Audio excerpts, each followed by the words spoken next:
नागपुरातून एक धक्कादायक घटना समोर आली आहे। तहसील पोलीस स्टेशन हद्दीत राहणाऱ्या एका महिलेने तक्रार दाखल केली आहे की त्यांच्याच परिसरात राहणाऱ्या एका मुलाने त्यांच्या अल्पवयीन मुली आणि पुतणीला चॉकलेट देण्याच्या आमिषाने फसवून त्यांच्याशी विनयभंग केला।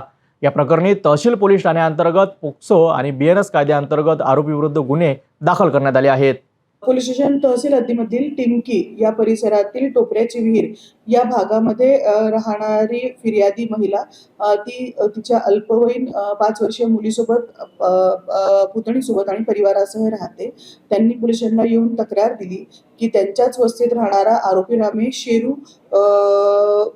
उर्फ सचिन सुरेश टाकळेकर वय 40 वर्ष याने त्यांच्या मुलीला कडेवर घेऊन आणि पुतणीला हाताला पकडून चॉकलेट घेऊन देतो म्हणून तो पाचपावली रेल्वे पट्टीकडे जात होता आणि त्यांच्या अल्पवयीन मुलीने फिर्यादीला सांगितले आहे की आरोपीने अल्पवयीन मुलीचा टी शर्ट वर करून तिच्या पोटावरनं आणि पाठीवरनं हात फिरवलेला आहे। त्या अनुषंगाने पोलीस स्टेशनला पोक्सोचा विनयभंगाचा गुन्हा दाखल करण्यात आलेला आहे। पोक्सो कायद्याअंतर्गत आणि बीएनएस कायद्याअंतर्गत पण गुन्हा दाखल करण्यात आलेला आहे। ही होती आजची प्रमुख बातमी। नागपुरातील या धक्कादायक घटनेनंतर पोलिसांनी तातडीने कारवाई करत आरोपीविरुद्ध गुन्हे दाखल केले आहेत।